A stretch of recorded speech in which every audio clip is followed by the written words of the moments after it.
Notre débat. On va se poser cette question, quel avenir pour les courtiers, quelle transformation attendre pour le secteur immobilier, le secteur du prêt. On va en parler dans un instant avec Frédéric Bianchi, Marie-Cœur de Roy et Bérengère Dubuc qui est avec nous sur ce plateau, courtière et fondatrice de l'Union des intermédiaires de crédit. C'est dans un instant, à tout de suite.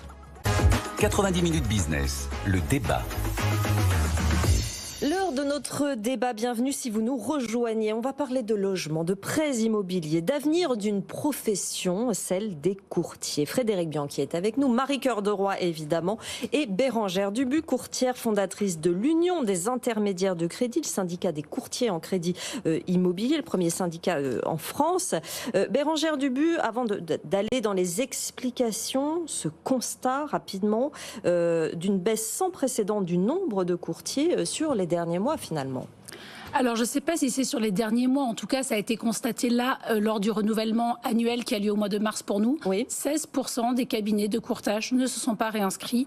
Et effectivement, c'est une baisse qui est historique et qu'hélas, nous pressentions. Plusieurs raisons à cela. Frédéric, on rappelle un petit peu le contexte et ce qui s'est passé.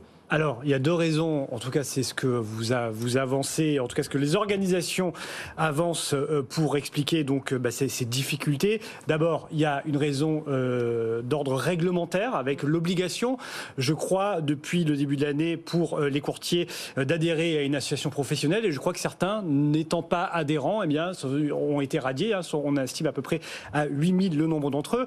Donc ça, c'est une raison d'ordre réglementaire, mais c'est surtout la raison conjoncturelle qui explique la difficulté de ce métier-là. On explique quand même, il faut rappeler que c'est un métier qui s'est fortement développé, qui est apparu dans les années 70, le métier de courtier en immobilier qui n'existait pas avant en France, qui s'est fortement développé, et même encore ces dernières années, en 2015, je crois qu'on était à 29% des achats immobiliers qui passaient par courtier, on est monté en 2022, on est à peu près à 37-40%, ce sont les données qu'on a pu obtenir auprès de l'association professionnelle des intermédiaires en crédit, donc c'est une profession qui est de plus en plus essentielle pour les acquéreurs, dans la relation avec les banques, mais malgré tout, depuis 3 ans, c'est une profession qui souffre. Alors, pour des raisons d'ailleurs assez contradictoires, d'abord, c'était à cause des taux qui étaient trop bas. Résultat, eh bien, les banques, pour conserver leurs marges, ont moins fait appel aux courtiers, parce que les courtiers, il faut les rémunérer. Donc, taux trop bas, les banques font moins appel aux courtiers. Et maintenant, c'est l'inverse, c'est les taux qui sont trop hauts. Eh bien, résultat, il y a moins de gens qui peuvent acheter. On sait la responsabilité de ce fameux taux d'usure sur lequel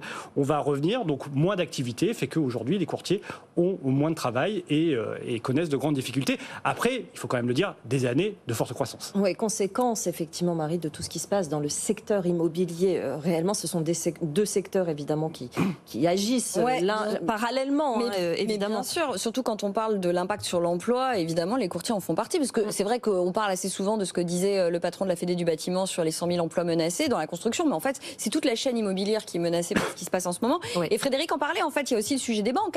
Il y a quand même des banques qui n'ont pas joué le jeu du courtage. On va y revenir, évidemment. Et donc, il y a plein de problématiques. C'est-à-dire que vous avez des banques qui, effectivement, n'ont pas envie de payer, de rémunérer le courtier, parce que déjà, effectivement, elles s'en mettent un petit peu moins dans la poche avec le crédit IMO. Alors certes, elles récupéraient beaucoup sur l'assurance de prêt, mais là encore, il y a eu des décisions qui ont été prises, qui ont permis d'accroître la concurrence sur ce secteur de l'assurance emprunteur. Et c'était là-dessus que se faisait l'essentiel des marges des banques. Donc, quelque part, elles essaient de retrouver un petit peu d'argent quelque part.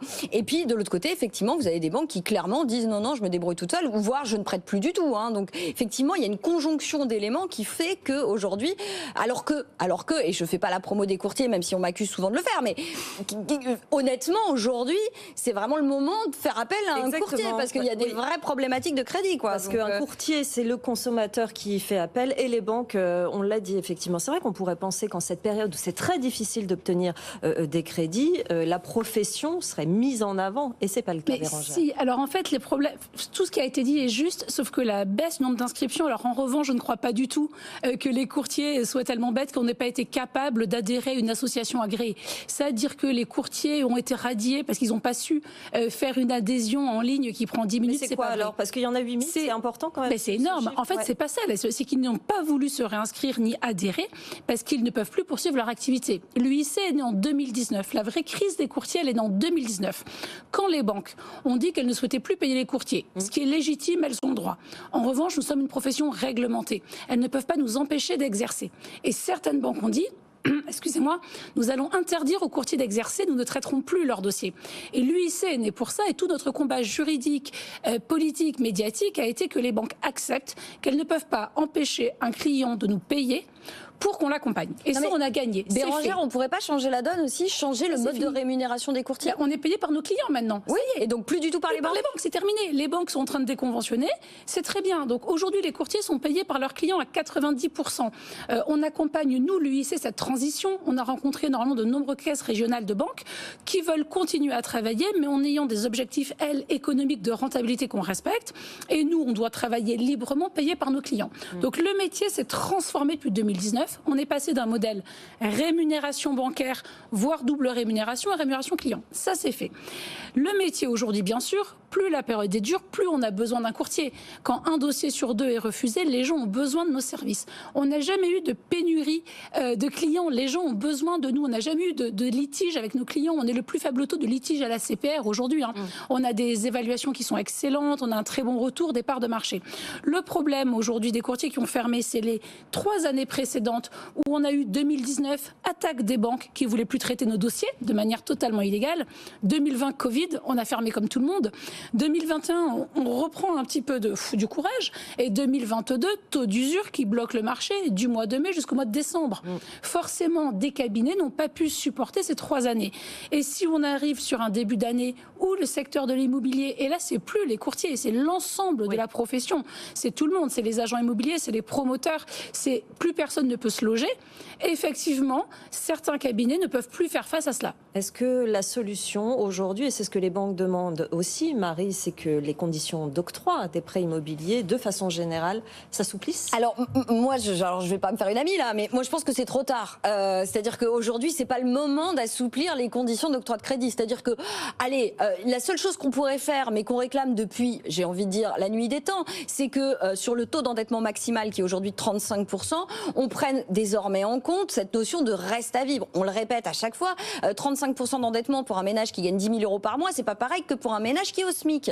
Donc, à un moment donné, pour relancer l'investissement locatif, créer une offre locative et donc permettre aux locataires aussi de se loger, eh ben, il va falloir prendre en compte ces critères-là. Mais au-delà de ça, moi, revenir sur... Enfin, voilà, regardez... L'idée, c'est pas de dire que c'est... Attention, hein, je sais que Bérangère va le dire, chez CAFPI, ils disent la même chose. Les dossiers de surendettement sur le crédit immobilier, c'est peanuts cacahuètes. Hein, ça doit être de l'ordre de 4% de mémoire. Donc, c'est rien du tout. Normalement, c'est le crédit conso, etc. Donc, les banques sont suffisamment précautionneuses, etc. Mais le sujet, c'est pas d'assouplir, de mon point de vue aujourd'hui, les conditions d'octroi de crédit, si ce n'est... Je vous disais sur le taux d'endettement, je pense qu'il y a d'autres sujets qui sont sur les dispositifs d'aide à l'achat. On ne peut pas décider que 4% d'intérêt, c'est comme ça. On y va doucement mais sûrement, 4% d'intérêt. Forcément, ça rogne le pouvoir d'achat immobilier des Français.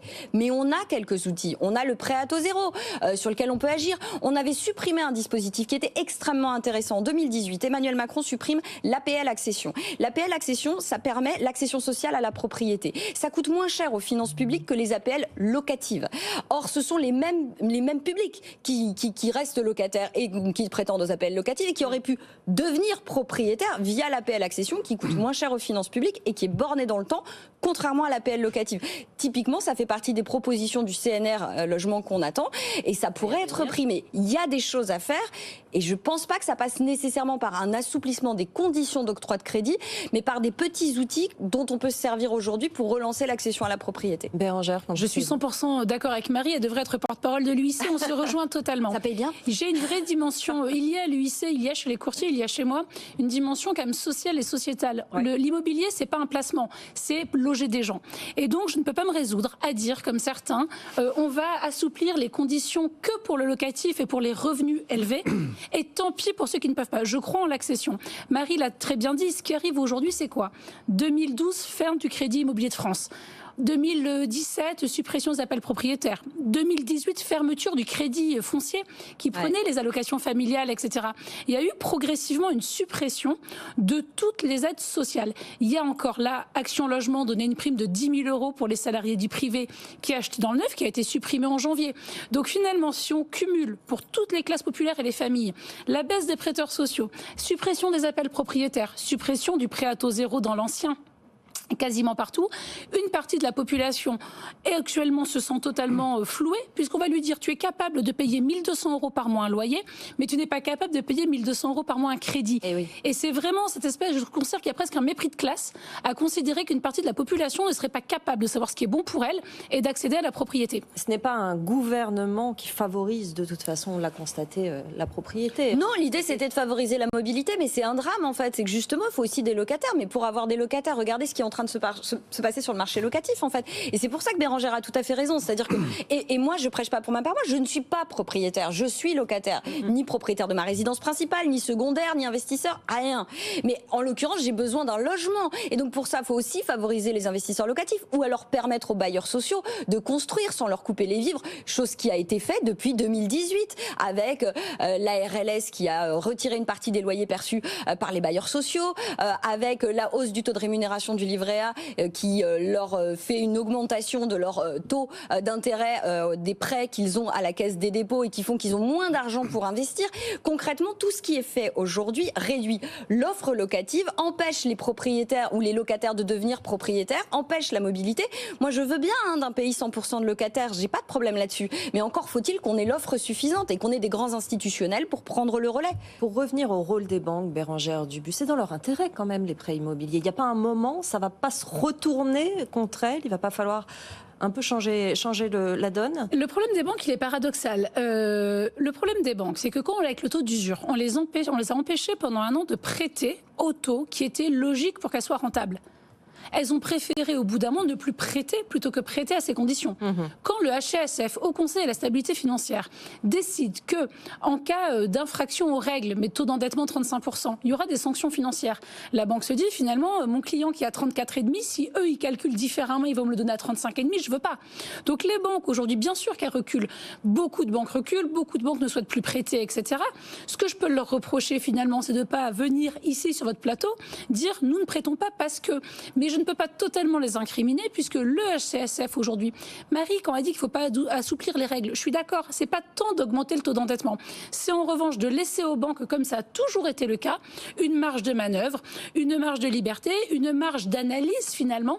On arrive à des situations absurdes où un interne en médecine qui gagne 2 500 € aujourd'hui et qui sera à 4 000 dans quelques années ne peut pas avoir un crédit à 36%. C'est totalement absurde. C'est sur ces petites choses comme ça en fait. Frédéric, en son absence, je vais un petit peu prendre le rôle de Jean-Marc Daniel. Jean-Marc, oui. Exactement. Et me demander est-ce qu'il ne faut pas laisser faire le marché? Est-ce que c'est pas temporaire finalement? On connaît depuis 3 ans des situations assez exceptionnelles en sortie de Covid, avec des taux très bas pour lancer l'investissement. Là aujourd'hui, avec l'inflation, avec des taux très hauts, donc qui bloquent effectivement l'accès au crédit pour un grand nombre de particuliers. Mais malgré tout, ce métier de courtier s'est fortement développé. Il représente encore un poids très important, enfin en tout cas une part très importante dans un volume d'accès au crédit, alors qu'il se restreint lui. Mais est-ce qu'on ne peut pas imaginer que, avec la sortie d'inflation, d'ici 6 mois, 1 an, alors entre-temps, il y a évidemment des drames. C'est malheureux que des gens perdent leur emploi. Hein. Il faut penser à eux. Il faut trouver d'autres types d'activités. Mais est-ce qu'on ne peut pas penser que d'ici quelques mois, quand les taux vont rebaisser, sur l'intérêt des banques, les banques y ont aussi intérêt. Ce sont des apporteurs d'affaires quand même, les courtiers. Donc je pense qu'elles vont revenir vers les courtiers. Enfin, c'est aussi leur intérêt. Ils font partie de cet écosystème-là. On ne va pas les rayer d'un trait de stylo parce que on a décidé de se passer des courtiers alors qu'on en a besoin. Et semble-t-il, ils avaient toute leur place sur ce marché de l'immobilier. Frédéric Daniel. Frédéric Daniel, oui. Non, alors, quand vous dites qu'il faut laisser le marché, vous avez raison. La seule chose, c'est qu'aujourd'hui, on est bloqué parce que justement, on a voulu réguler ce marché.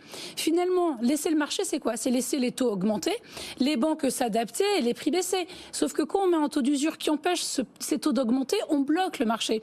Mais ce taux d'usure qui est révisé tous les mois, est-ce que vous changez, vous avez senti... Voilà. Ça va mieux, mais le temps perdu ne se rattrape jamais. Ouais, les 9 mois perdus, ils ne se rattraperont jamais vraiment, finalement. Et ça s'arrête en juillet? Oui, c'est ça s'arrête en juillet. A priori, ce sera par contre. A priori, le gouverneur a beau être... Moi, je pense qu'il ne pourra pas faire autrement. On ne peut pas, dans la situation actuelle... continuer à le mensualiser pendant 6 mois, au moins encore. Je suis pas sûre. Mais juste pour rebondir sur ce que disait Frédéric, moi je veux bien qu'on dérégule complètement le marché. Mais enfin, à un moment donné, il ne faut pas le prendre mal, Bérangère, mais les courtiers, c'est presque anecdotique. On parle logement. Oui, c'est ça. On parle d'un logement. Donc, on ne parle pas d'un produit comme un autre. Moi, ça me met en colère et vraiment, j'ai une vraie rage quand je vois qu'on arrive à parler de se nourrir. Bien se nourrir, c'est la base. Avoir un toit sur sa tête, c'est la base. Bien bien se loger. Quand je parle de crise du logement depuis des mois et que personne n'écoute et qu'on a des interlocuteurs qui viennent sur notre plateau, mais de tous bords, c'est-à-dire que quand vous voyez qu'il y a maintenant une espèce de conjonction d'intérêts, que ce soit les promoteurs immobiliers, les agents immobiliers, les courtiers, l'Union sociale pour l'habitat qui représente les bailleurs sociaux, la Fondation Abbé Pierre, qui sont en train d'alerter le gouvernement, qui sont en train d'essayer de faire des plateaux télé pour essayer de dire attention, il se passe quelque chose, et que personne n'écoute. Et que le conseil de la refondation est reporté à une date ultérieure. À un moment donné, voilà, moi je veux bien, non, je veux pas qu'on dérégule, pas le logement en fait, pas quand il s'agit d'un produit de première nécessité. C'était Jean Castex qui l'avait dit lui-même devant l'Union sociale pour l'habitat. À un moment donné, il va falloir prendre ses responsabilités. Si on manque de logement, c'est aussi parce que des élus locaux, sont très à cheval sur les plans locaux d'urbanisme et ne veulent pas construire. On sait qu'on a besoin de 500 000 logements en France, on les construit pas, et ce depuis des années. Résultat, les prix baissent et on a une pénurie en plus. Les prix augmentent, et on a une pénurie en plus de logements. Beaucoup d'acteurs à écouter sur ce Conseil national de la refondation sur le logement qui sera reporté. Vous étiez confiante, Bérangère, sur la date? Juste, ça va arriver bientôt, vous pensez? Je suis très confiante. Je pense qu'on a un ministre du logement, enfin, qui a vraiment pris son rôle à cœur. Je pense qui a consulté, l'UIC a été consulté, mais tout le monde, et je crois qu'il y a vraiment envie de redonner au logement cette dimension sociale. Et pour moi, ce report, c'est juste le temps que se donne le ministre pour être sûr que ce qui va être annoncé ne sera pas un effet d'annonce, mais suivi d'effet. Et je voudrais juste conclure sur l'abbé Pierre disait, très rapidement, que gouverner, c'est loger son peuple. Et je crois que gouverner, c'est ça, c'est loger les gens. C'est la priorité. Merci beaucoup. Merci à vous. Merci Bérangère d'être venue nous voir, fondatrice de l'UIC. Merci Marie. Merci Frédéric. Dans un instant, la deuxième partie de l'émission La Libre